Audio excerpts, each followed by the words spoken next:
Goliath is remembered as a giant defeated by David, but the Bible never actually calls him a Nephilim. So why, for centuries, have readers connected Goliath to the Nephilim of Genesis?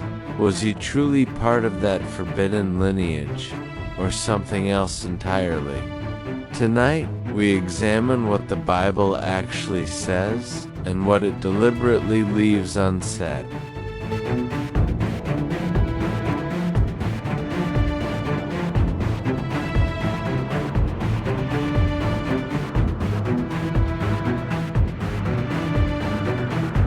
In this video, you will discover what Scripture explicitly says about Goliath's origin, why his size terrified Israel, and whether the Bible allows a connection between Goliath and the ancient giants. This is not legend. This is text, context, and comparison.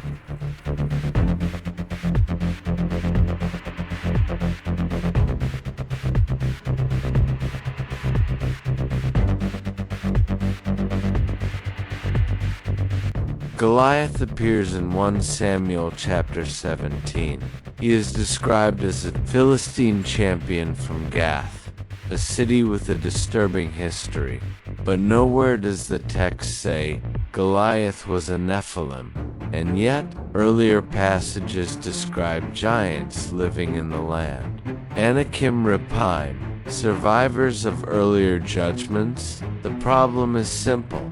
Are we forcing the Nephilim label onto Goliath, or does the Bible quietly suggest a connection?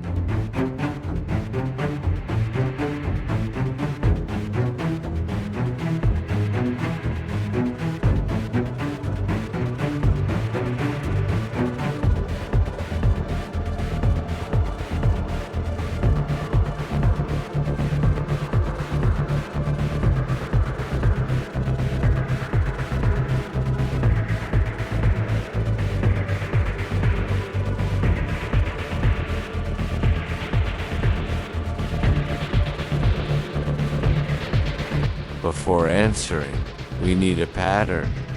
Throughout Scripture, giants share common traits: unusual size association with specific regions, fear spreading among Israel, eventual divine judgment. Goliath fits many of these traits, but fitting a pattern is not the same as sharing an origin. That distinction matters.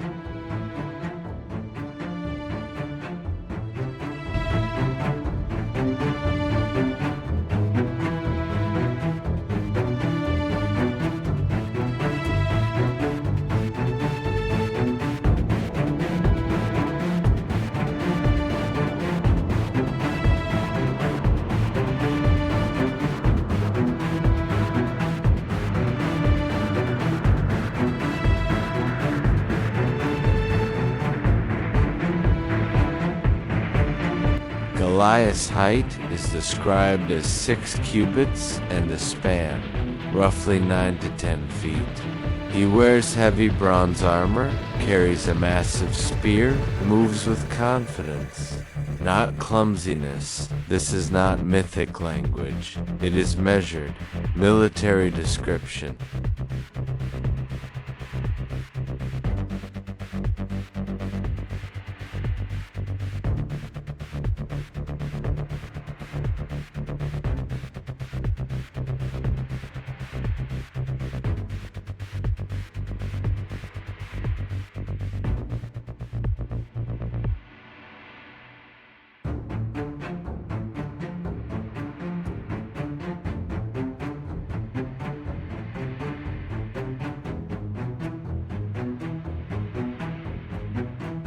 Joshua chapter 11 tells us something critical. After Israel's conquest, the Anakim were wiped out from most of the land except from Gaza, Ashdod, and Gath. Goliath is from Gath. This does not prove he was a Nephilim, but it places him in a city known for surviving giant lineages.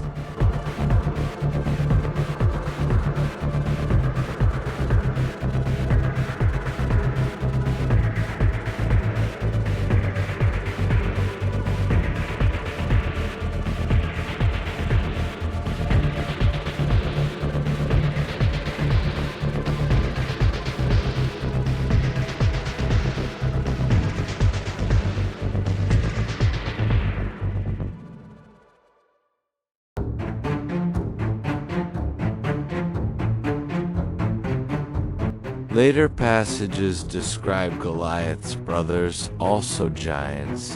One has 6 fingers on each hand and 6 toes on each foot. Again, Scripture does not sensationalize this. It simply records it. Patterns are forming.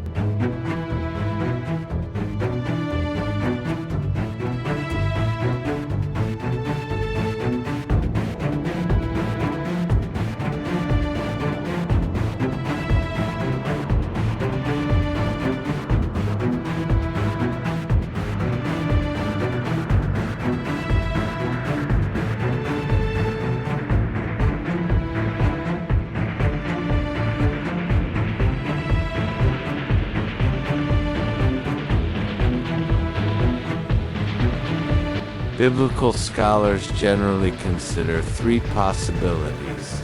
Theory 1. Goliath was simply a large human, no Nephilim connection, just extraordinary size and strength. This view emphasizes caution and textual restraint. Theory 2.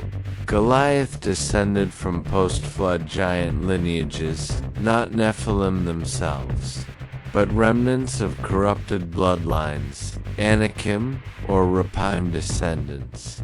This fits the geographic and narrative pattern. Theory 3. Goliath represents the final echo of a forbidden past. Not proof of Nephilim survival, but evidence that corruption left lasting traces. The Bible neither confirms nor denies this outright, and that silence is intentional.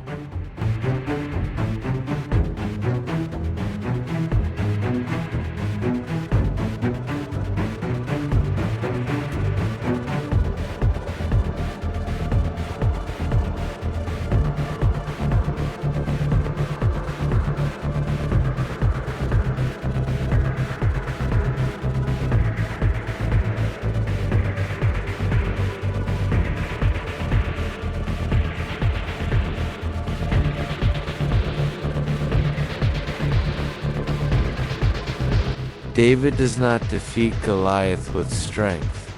He defeats him with trust and obedience. This mirrors earlier judgments. Giants rise, fear spreads, God intervenes, the bloodline ends after David. Giants rapidly disappear from Scripture. The story closes.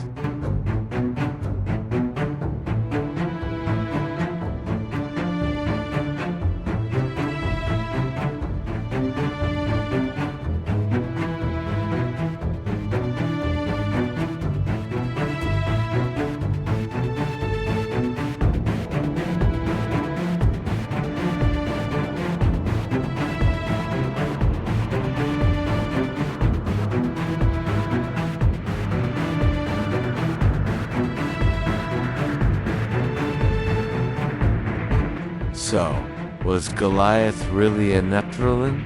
The Bible never says yes, but it never treats him as ordinary either. What Scripture shows us is this: Goliath stood at the end of a long, dangerous lineage, and David marked its final collapse. If you want biblical mysteries explored calmly, without exaggeration or fear-based speculation, consider subscribing and ask yourself, if Goliath was the last echo of the giants, what else faded quietly from history?